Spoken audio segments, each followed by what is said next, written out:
quien trabaja desde hace tiempo con este tema, es médico de familia, es gerontólogo, es el doctor Diego Bernardini. Diego, ¿qué tal? Muy buenos días, gracias por estar cada vez que te convocamos. ¿Qué tal, Gaby? ¿Qué tal, Gabriela? Mariana. Yo estoy en mi casa y Mariana y Gustavo desde el estudio. Ahí estamos los tres disgregados, doctor. Con Gustavo Blanco respetando la distancia social y con Gabriela que está en reposo en su casa. ¿Me escuchan bien? Sí, Diego, ¿qué tal? Buenos días. Te escuchamos.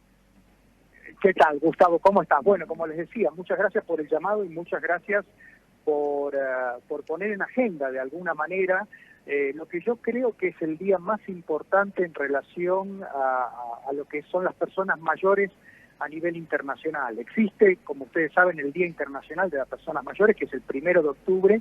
Sin embargo, con el tiempo, considerando que este día Naciones Unidas de alguna manera lo declara a partir del año 2011, se volvió mucho más significativo que ese 1 de octubre. Así que bueno, muy agradecido por tomar conciencia y poder transmitir el mensaje a la sociedad.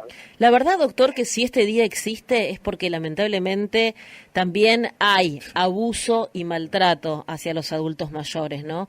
Y uno por ahí, los que tenemos papás grandes, logramos identificarlo, pero quizás otros no. ¿Cómo detectarlo? ¿Qué es concretamente el abuso y el maltrato hacia el adulto mayor? Es una muy buena pregunta, porque el maltrato en sí mismo es un daño que se trate de quien se trate no es bueno, y que por otro lado reconoce muchas formas, porque muchas veces uno imagina un maltrato con un maltrato físico, ¿no?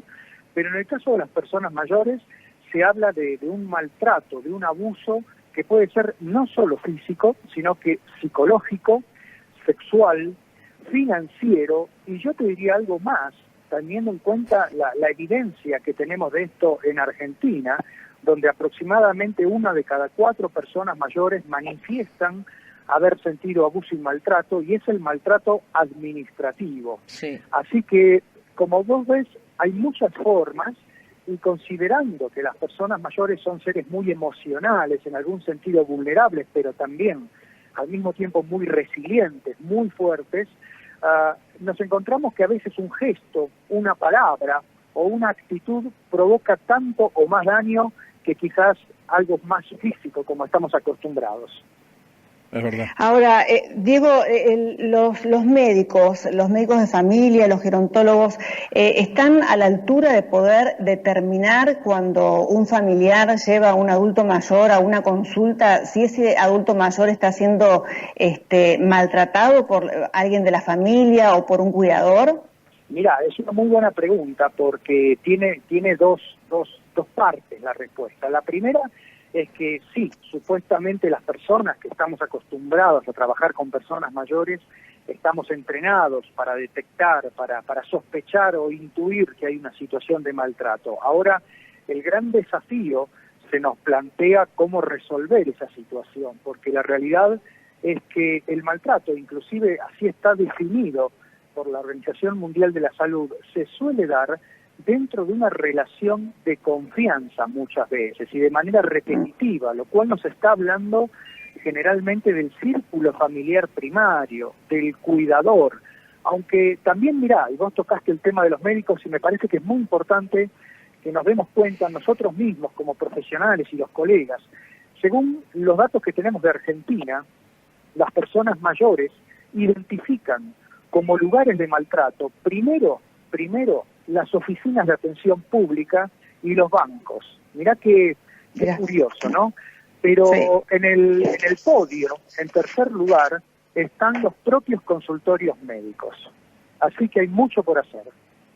Mirá vos. ¿Qué podemos hacer, doctor, cuando vemos, porque a veces como vecinos o por conocidos, lo que sea, vemos que esto pasa, ¿no? Que un adulto mayor es víctima de maltrato en distintos aspectos, porque como usted decía, también existe esto del tema financiero, ¿no? Yo pensaba que cuántas veces pasa que en el seno de una familia estafan a un adulto mayor, ¿no?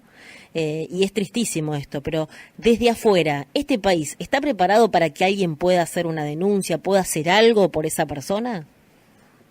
Bueno, es una gran pregunta. La primera, es cierto lo que decís respecto del abuso, entre comillas, financiero. Pensemos que 9 de cada 10 personas mayores de nuestro país reciben una pensión.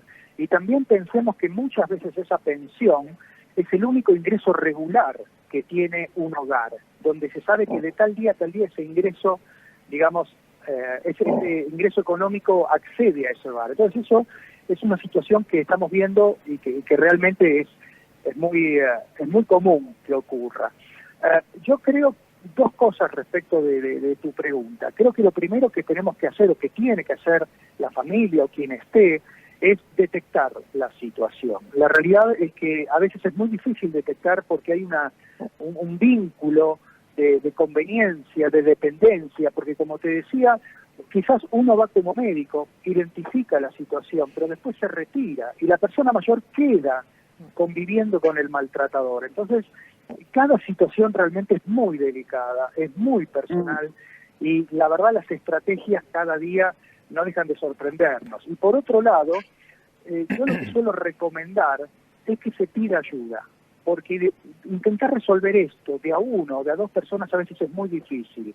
La denuncia, el marco legal de nuestro país, sí, está preparado, pero también pensemos que muchas veces esto está atemperado, está modulado por este vínculo íntimo que yo te comento, ¿no? Donde el maltratador está conviviendo con esa persona mayor. Y la persona mayor muchas veces niega la situación, aunque uno lo ve, aunque uno lo identifica. Gustavo quiere hacer una pregunta. Gustavo. Sí, Diego, vos sabés que nos escuchan muchísimos médicos nosotros el sábado a la mañana, ¿no? Y yo te escuchaba decir que bueno, dentro de las causas de esta problemática, mucho tiene que ver en las consultas también. ¿Qué pautas nos podés decir a los médicos como para darnos cuenta, de alguna manera, de forma indirecta a veces, con una mirada, con una escucha, con un examen, para darnos cuenta, porque es importante, ¿no? Mira, sí, es un muy buen punto, Gustavo, el que preguntás, y yo no dejo de insistirlo a mis estudiantes de la Escuela Superior de Medicina. Tratar a una persona mayor es desarrollar otras capacidades, otras habilidades. Es importante desde el primer contacto, el contacto con los ojos, el estrechar una mano, el tratar de usted o el tratar por el nombre, el hablarle a esa persona de manera directa, aunque venga acompañado de un familiar. El paciente no deja de ser la persona mayor y no el familiar. Entonces, tenemos que dirigirnos a él, tenemos que preguntarle a él qué piensa, si está de acuerdo, cómo se siente. Tenemos que darle tiempo. Una cosa que es muy común, no tenemos que gritarle pensando que es sordo o que no nos entiende. Entonces, yo creo que el trato humanitario, el trato personalizado hacia la persona mayor es fundamental. Tenemos que entender que esa persona mayor viene con toda una historia de vida y que a veces es importante escucharlo, aunque claro, tengamos poco tiempo. Y algo que a mí me parece fundamental y creo que es una asignatura pendiente, tanto en Mar del Plata como en Argentina, gran parte de las personas mayores son tratadas por PAMI. Ahora, el PAMI desde hace mucho tiempo requiere de una reconversión. Sí. Totalmente. Que los médicos de PAMI que atiendan personas mayores estén entrenados para atender personas mayores, para cuidarlos. Esto es muy importante y es una asignatura todavía pendiente. Sí, es cierto lo que decís porque, bueno, como todos sabemos, PAMI tiene, cada afiliado debe tener su médico de cabecera para tener la medicación y todo demás de PAMI, ¿no? Que tenga cápita de PAMI. Más allá de que después las personas tengan sus médicos, se atienden por sus propios, cada uno por su propio especialista y demás. Pero me ha tocado ver y conocer de primera mano un médico de PAMI al cual un adulto mayor va, el hijo le comenta lo que tiene su padre, una afección de tipo Alzheimer, deterioro cognitivo y demás, y sin mirar nada, va con todos los estudios y el médico de PAMI le dice, no tiene nada, pero no tiene nada, pero a ver, 2 preguntas, minimizando toda la situación, hasta que le pone los estudios, cuando empieza a abrir, empieza a ver, bueno. Y por eso es muy importante. Eso también es otra situación. Sí, lo que dice Diego de entrenarlos. Exacto. Entrenarlos. Una un distrato hacia la persona, porque si te tocó por la cápita del PAMI atender a alguien, hacelo de la mejor manera, si no, no lo hagas. Imagínate si ese adulto hubiese ido solo. Es Claro, exactamente. Así que lo que dice Diego Bernardini, doctor, especialista en estos temas, es clave, ¿no? Ojalá PAMI en algún momento se ponga a pensar esto, ¿no? De cómo los médicos que tienen afiliados a su cargo, que ojo, hay muchos que son un amor seguramente y tienen un trato fenomenal, pero yo conozco este caso en particular que dejó mucho que desear. A veces no sé si porque les toca o qué, pero es lamentable.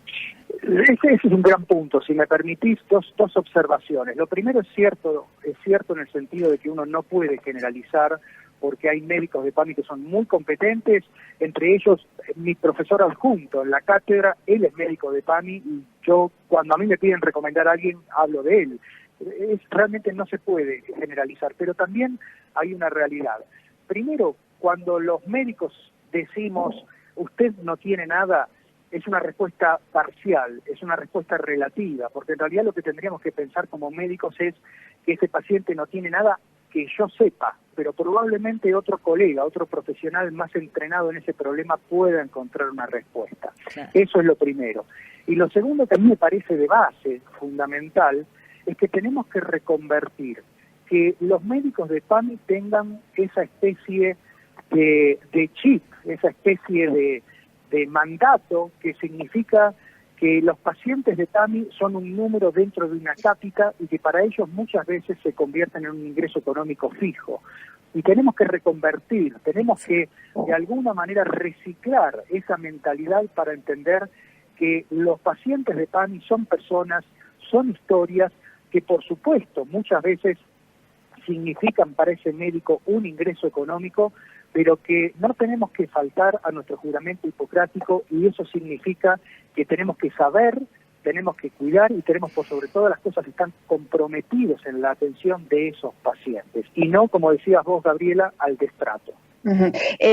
Doctor, una pregunta que, volviendo al maltrato concretamente, ¿cuándo comienza a hacerse más evidente el maltrato en los adultos y en la consulta? ¿Cuando comienzan a tener un cierto deterioro cognitivo, cuando no pueden por ahí ser certeros en una descripción de un maltrato, cuando quien lleva adelante las respuestas en la consulta es el acompañante? Mira, es muy relativo, porque en realidad el maltrato no depende del paciente, sino que depende de quienes lo rodean. Si vos, por ejemplo, pensás de alguna manera lo que significa la discriminación por edad como una forma de maltrato en la sociedad se empieza a ver que eso es más fuerte y se toma conciencia, y seguramente se van a sorprender con lo que les diga, alrededor de los 50 años. ¿Por qué? Porque a esa edad, cerca de los 50 años, el mercado laboral de alguna manera ya no se empieza a marcar una cuestión tan hoy fuera de moda y tan poco representativa de lo que significa la vigencia y de lo que significa la funcionalidad de una persona como es la edad. O sea, hoy los médicos que trabajamos con personas mayores o que trabajamos con la longevidad, no nos fijamos en la edad, nos fijamos en el estado de la persona, en cómo piensa, en cómo decide, en su funcionalidad. La edad ya dejó de ser un parámetro representativo del estado de salud. Bien, súper interesante. Bueno, nos quedamos pensando, y la verdad que ojalá el 15 de junio sea un día de toma de conciencia, de verdad, ¿no? Que hagamos una mirada introspectiva todos y pensemos cómo estamos tratando a nuestros adultos mayores, sean o no familiares nuestros. Y cuánto tenemos que aprender de ellos, ¿no? Y como una vez lo que decía Diego también, que somos nosotros más adelante.